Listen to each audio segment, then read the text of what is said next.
rain down my face again. Oh, the words you wouldn't say, and the games you played with my young foolish heart. Oh, I should have known this from the start. Well, YouTube, it's been a while since we had a personal video with me. I've been off track a little bit doing videos about my personal beliefs in life and, you know, just some things that I see, you know, and that was not why this channel was started. I started this channel because I'm a depressed loner with no life, no friends, nobody but me. And I wanted to show the world, you know, my face, and I also wanted to just tell my story and have a conversation with the world. And YouTube is the world, and you never know. Maybe I'll say something in one of these videos that somebody will pick up and like what they hear, and maybe I'll meet some friends. But it's starting as my life goes on. I've always been big on love, and I've talked about this in other videos.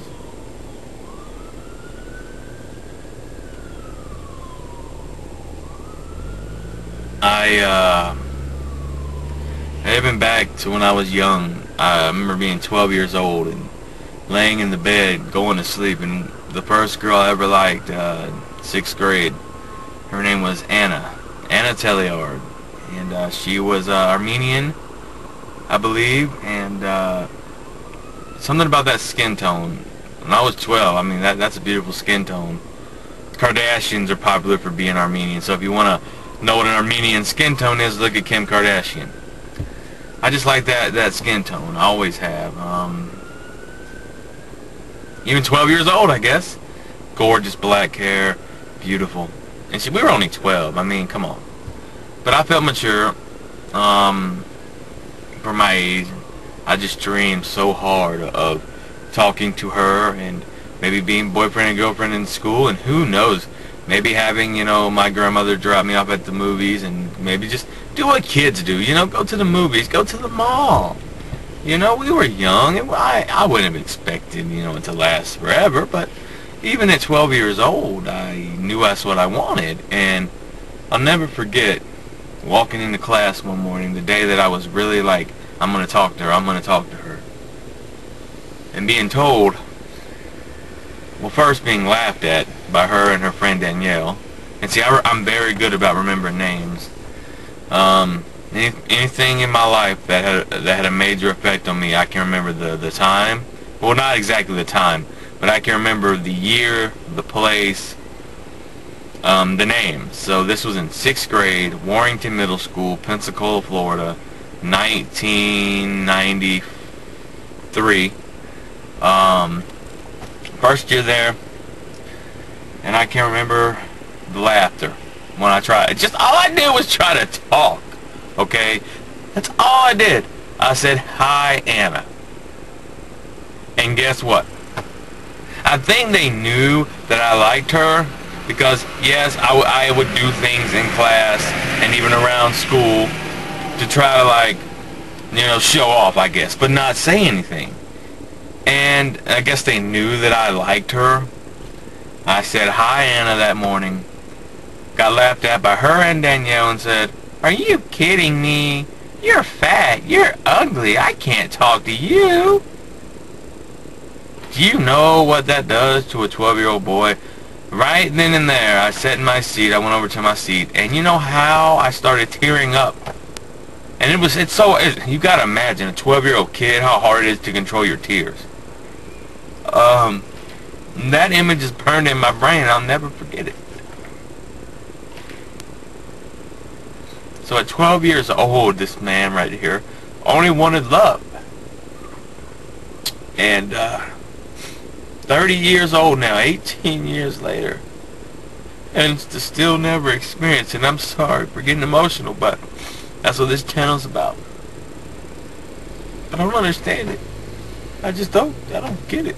what is so wrong with me that no one ever wanted to take a chance? It's just what my life is destined to be. I've always been big on destiny. Am I destined to be lonely all of my life? To never experience love for what love is, the most beautiful thing in the world? To never have someone sit next to me, walk hand in hand with me, stick with me through thick and thin, love me when I've got absolutely nothing. Like right now, if you could fall in love with me right now, then that means you love me unconditionally, you are true, and you will stick with me all the way. So anyone who could fall in love with me now, I know would be the one. Because if you can fall in love with me at the bottom, then you can ride with me, hopefully up to the top. I'm not talking top about riches and fame and fortune. I'm talking top, not as depressed, my anxiety not as bad, happy, smiling, enjoying life, living life, good job, good money, stable, home, those types of things. That's the ups I'm looking for. So then we moved to 1994, 1 year later. My favorite summer was the summer of 94. And the reason being, I had so many hopes. I guess I'd gotten over what happened in 6th grade with Anna. So we're moving on now to, and I'm sorry for all the side noise. I'm in a very congested area. I decided to come park down by one of my favorite areas that I just come and sit at.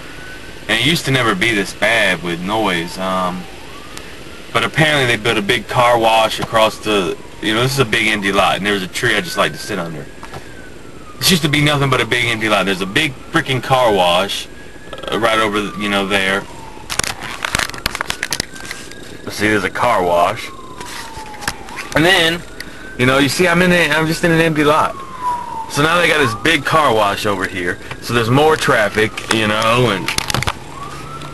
it's ridiculous, but I wanted to sit here. So if you guys hear all that sirens and stuff, I apologize. I'm in the middle of a video, or I'd move. I mean, I guess I could go move and edit another video in, but I'm not doing all that, so.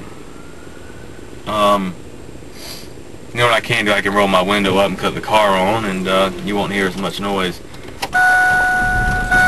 It's warm today, so I guess I can do that. I just didn't want to run my car with the air conditioner on. But back to where I was, 1994. Here we go into 7th grade. Holly McFerrin. Oh my goodness. She was tall and lanky, but got beautiful blonde hair, beautiful smile, beautiful face. 13-year-old boy. Got rejected the year before, got laughed at. Really had high hopes for this one now. You're 13, you're a teenager now, And I remember, oh God, I took it to the max upon showing off. She worked in the dean's office, and I knew that. So I wanted to get in trouble. However, the kind of trouble I got into was, I thought, oh, I'm manly. I gotta show her I'm a man. So I got into a fight with one of the toughest guys in the school at that time. He was this black guy. He was into boxing, and I knew this. So I figured I can challenge him, and I can fight him, and I'd do it in front of Holly. Boom. And I saw her coming down the hallway. And it's just spontaneous me thinking, oh, I'm going to show her I'm a badass, and she's going to fall in love with me, because that's what girls want. I was a fool for this. I went over to that black dude, I socked him, and he beat my ass. And I'm not afraid to admit it. He beat my ass. Now, I will say this, I got some good blows in, but he blacked the hell out of my eye. It was embarrassing. And then I got sent to the dean's office, and lo and behold, there she was. And what's sad about all this, she had to go to the nurse's station, and she brought me a big bag of ice to put on my eye. And this was early in the day, so we still had a class together later on. And here I was thinking I did something great. Well, that was it. That was it. But you know what? I'll tell you what. Later that day we get to class, and everybody sees me with this big black eye. And maybe it kind of worked because I stood up to this dude, but, I mean, everybody just wanted to see my black eye. So, for some reason everybody was fascinated with my black eye, and everybody wanted to see my black eye, including her, because she had been in the dean's office and it catered to it. Well, nonetheless, I got suspended for 10 days, so I had to I had to miss school for 10 days, but I'll never forget it. After that, you know, she knew I liked her, but I could never really talk to her. And the funny thing was, I remember a week before that incident, her friend, we were in typing class, and her friend, Amy Erb was her name, and she's like, do you like Holly? I was like, yes, I do. And she's like, well, just talk to her, just talk to her. But me being me, thinking, oh, I remember the year before what happened when I tried to just talk. I figured I had to continue to show off and show her I'm a man before I attempted. So maybe if she sees me in a different light and just this fat, no good, she'll talk to me. But safe to say, I ruined that chance, and that was on me. But I never know. I do think, and from what I heard, later on, you know, even up in the 8th grade, I heard that more than likely she wouldn't have given me a chance, because she was you know, athletic basketball team, swim team, and the kind of guys she was hanging out with were, you know, same thing, baseball, basketball. So, you know, so it wouldn't have worked. I was just setting myself up for another failure. But oh boy, I remember the summer of '94 after 7th grade, just thinking about her all summer. Couldn't wait to get back to 8th grade. But the funny thing was, the first week of 8th grade she was there, and then she was gone. Apparently they had just opened up a new middle school and she transferred to it. So never seen her again. Now, I didn't mess around with any girls in 8th grade. I was just depressed and sad. I had no friends in 8th grade. I didn't have no friends at all in middle school, really. I mean, I talked to a few guys that were like me, but we weren't like hanging out buddies or nothing like that. We just talked in school simply because we were the losers, and we sat together at lunch, and that's about as far as that went. So that was a little bit of my early history and where my love issues started. I'll get into high school in another video, but I'm just taking you back to where, you know, showing you how much love means to me and how long ago I wanted it, and I knew that's what I wanted. I didn't want fame. I didn't want fortune. I wanted love. I wanted a girl. I don't know what it was. I don't know if it's because my mom and dad didn't want me, and I was with my grandmother, and her and my grandfather didn't have a great relationship, and he was a drunk, and, you know, he got kicked out early on in my life, and I didn't have a male figure. Maybe it's just because I felt unloved. Yes, my grandmother provided, but like I said in another video, she was never the kind of person you could talk to about issues and problems. I had nobody. Here I was stuck with all my issues and nobody to ever talk to, so it just built up inside. So I talk to myself, and I still do. And I know I've said that before, and I'm embarrassed by it, but it's the truth, and I'm not here to lie to anybody. If you're going to see my videos and you're going to meet me, you need to know about these things about me, because, you know, I talk to myself. Why? I had to develop it at an early age. I had nobody to talk to. So here you are, you're a 12-year-old boy, you're sitting up in your room alone, no one to talk to, no friends. So you start talking to yourself. You cut on the radio and you hear a song that reminds you about love and something like that. And even at 12 years old, I knew what love was. And it's something I guess I did not truly have. Yes, my grandmother loved me. I know that. That is undeniable.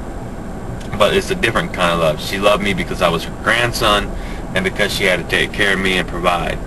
The love that I wanted was to meet a girl in school and fall in love and get married and have a family. Unfortunately, that didn't happen, and here I am at 30 years old, and I'm running out of time. I'm not in the best of health, and I know that. And that's my fault. I've got nobody to blame but myself. Being depressed as long as I have, wow, 17, 18 years of this. My anxiety really sprouting off, you know, it got really bad after high school. That's when the anxiety, the inkling started young, but it really took off in high school. And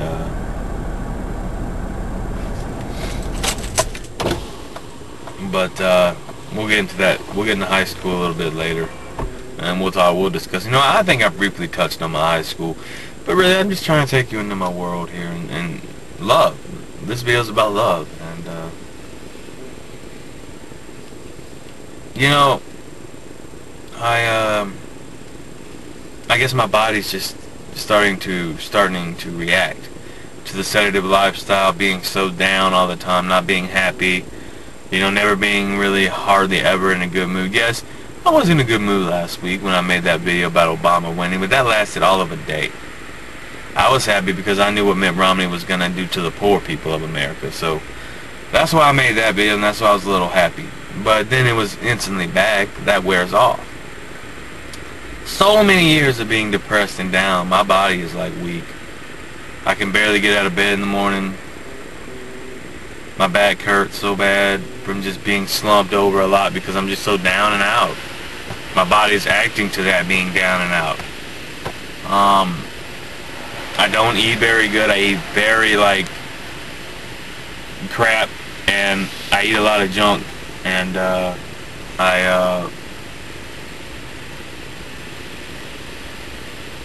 that's my fault. I have nobody to blame but myself, you know, for my misfortunes.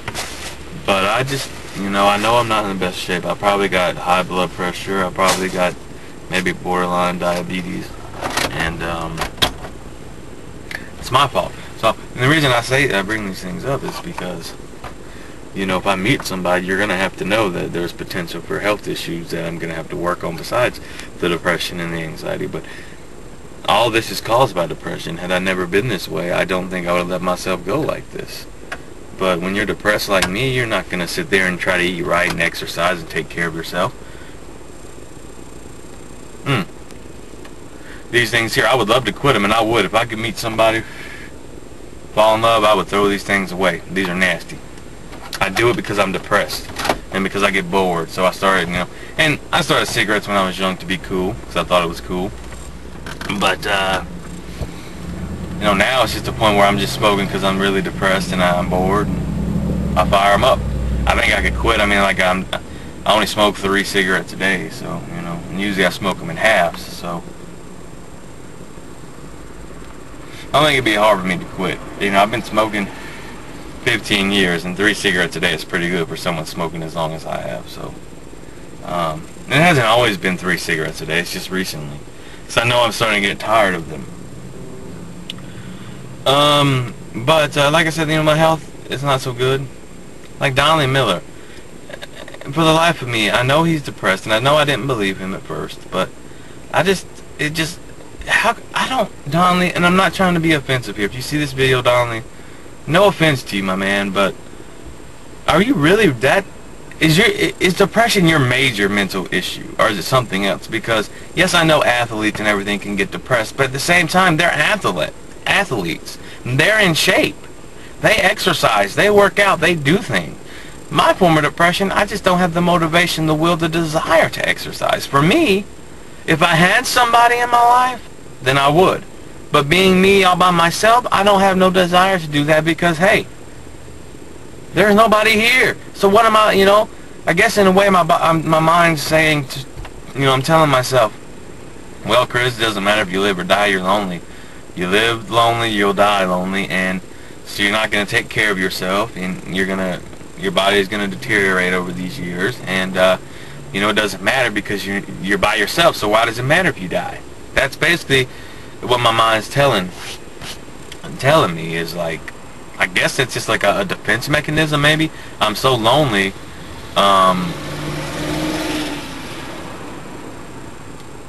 so lonely that you know, I have nobody to cater to, or to be with, or to do anything for, so, you know, my body, the motivation's gone. There's no motivation, and but for you and athletes, I guess I have to research this. I just don't see how you can be athletic. What kind of depression is, I know there's forms of depression, but is depression your main thing, or is it just like a lower symptom? Because there's lower, lesser depression, and like me, heavy depression. And maybe that's all it is. I'll research it, because I just don't see how anybody can be depressed and work out and be in shape and be like athletic. It's not me. For me, I got nobody to look good for. I've got nobody to be in shape for, to eat right for, to, you know, take care of myself for. But if I did, I would. But I don't right now, so I'm not going to do it. That's just how my depression and what my mind tells me. And like I said, whether I live or die doesn't matter, because I'm lonely. So why does it matter? If I died today, nobody would care but my grandmother. That'd be the only person. My brother, maybe. He helps me here and there, but he really wouldn't care. My grandmother would be the only one devastated by my death. One person. One person. So if I drop dead right now in this video, first of all, I wouldn't go out, but two, no one would remember me. Isn't that sad to know that when you die, one person, your grandmother, of course, she remember me, but what I mean by nobody will remember me is I don't have any friends or no love interests, so no one will remember me on that end of it. So,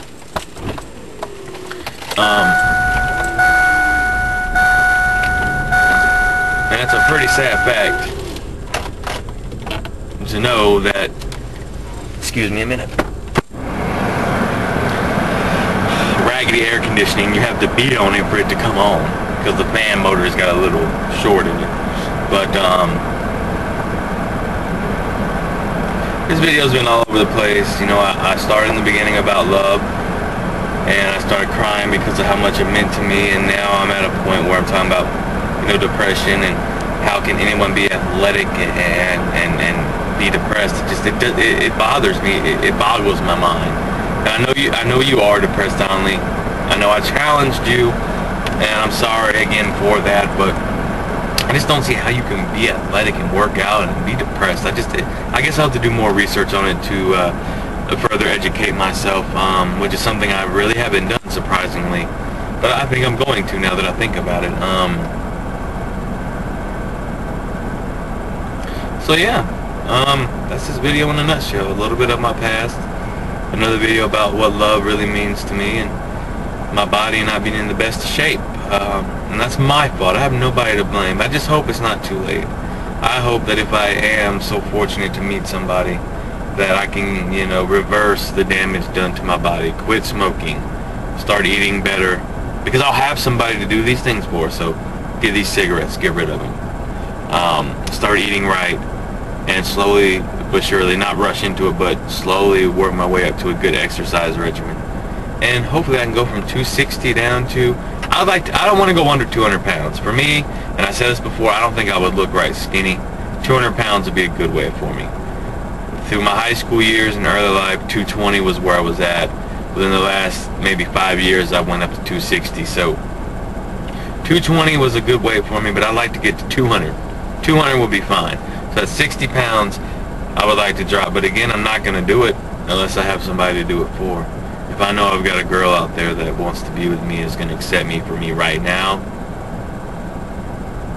that means she'll accept me now for the problems I have and for the issues I face.